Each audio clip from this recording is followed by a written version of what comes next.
Allah dit dans la sourate Al-Ma'ida au verset 3, « Aujourd'hui, j'ai parachevé pour vous votre religion, et j'ai complété mes bienfaits sur vous, et j'ai agréé l'islam pour vous comme religion. » Comme nous l'avions dit dans le Jumu'ah passé, l'imam de la Sunna, Malik ibn Anas, rahimahullah ta'ala, il dit, ceux qui ne faisaient pas partie de l'islam lorsque ce verset est descendu, alors ne fera pas partie de l'islam après ce jour. Et une parole reconnue de l'imam Malik, rahimahullah ta'ala, ce qui était une bonne chose pour les premiers musulmans, c'est la même chose qui sera une bonne chose pour les derniers musulmans. Les premiers musulmans qui sont les compagnons, les successeurs des compagnons, et ensuite les successeurs des compagnons. Et le Cheikh Ibn Baz, rahimahullah, il dit, il y a beaucoup de versets dans ce sens. Alors toute personne qui va innover, qui va célébrer l'anniversaire du messager d'Allah, que la prière et le salut d'Allah soient sur lui, on comprend de sa célébration de la naissance du prophète sallallahu alayhi wa sallam que Allah n'a pas complété la religion pour la communauté. Même si la personne ne le dit pas.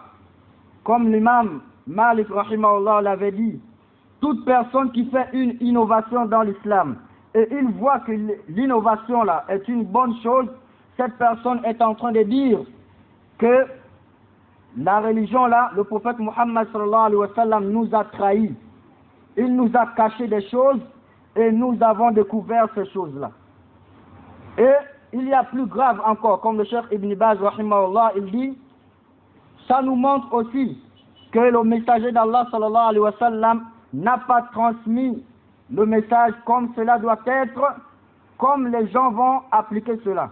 Il n'a pas transmis à la communauté ce que les gens doivent appliquer ou œuvrer comme œuvre, le prophète n'a pas transmis tout. Jusqu'à ce que certaines personnes parmi les contemporains, ceux-là sont venus, ils ont innové cette innovation qui est la naissance, la célébration de la naissance du messager d'Allah, que la prière et le salut d'Allah soient sur lui. Allah n'a donné aucune permission de célébrer cela ou d'innover cela. Et eux, ils prétendent que cela est un moyen qui les rapproche d'Allah. Le Cheikh Ibn Baz dit, alors il n'y a aucun doute que ça c'est très dangereux. Il n'y a aucun doute que cette affaire est une grande chose, une chose très dangereuse. Et cela s'oppose à Allah. Ces gens qui le font, ils s'opposent à Allah et ils s'opposent au messager d'Allah, que la prière et le salut d'Allah soient sur lui. Car le prophète sallallahu alayhi wa sallam a complété la religion, il a tout transmis. Allah a complété cela et il a complété aussi les bienfaits. Tout bienfait qu'il y a pour la communauté, il a complété tout cela pour la communauté. Le messager d'Allah sallallahu alayhi wa sallam a transmis d'une transmission très claire et complète. Le prophète n'a laissé aucun chemin, un chemin qui va amener les gens vers le paradis. Il n'a laissé aucun chemin sans enseigner cela aux gens. Et aucun chemin qui amène les gens vers l'enfer. Le prophète n'a laissé aucun chemin qui amène les gens vers l'enfer sans éclaircir cela à la communauté.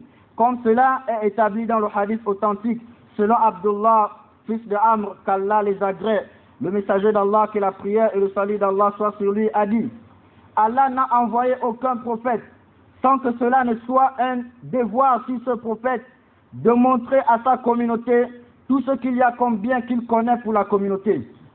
Aucun prophète n'est venu sur terre, n'a été envoyé par Allah sans que cela ne soit un devoir sur ce prophète de montrer à sa communauté tout ce que le prophète connaît comme bien pour la communauté et de mettre en garde sa communauté, tout ce qu'il connaît comme mal pour sa communauté. Ce hadith est rapporté par l'imam Muslim. Et le Cheikh Ibn Baz dit, rahimahullah, ce qui est connu, notre prophète Muhammad sallallahu alayhi wa sallam est le meilleur des prophètes.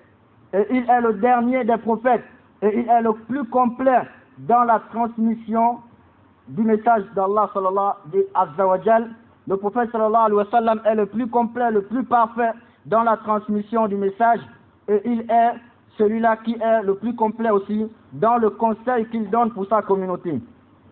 Alors, si la célébration de la naissance du messager d'Allah sallallahu alayhi wa sallam faisait partie de la religion, que Allah agrée, alors le messager d'Allah sallallahu alayhi wa sallam allait nous détailler cela. Il allait détailler cela à la communauté. Ou alors, le prophète allait le faire lui-même pendant qu'il était encore en vie.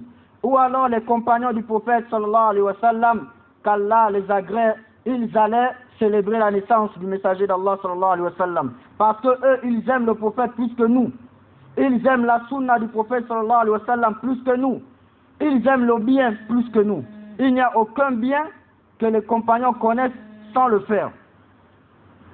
Alors, puisqu'il n'y a rien de tout cela qui a été rapporté, cela nous montre, nous comprenons que ça ne fait pas partie de la religion.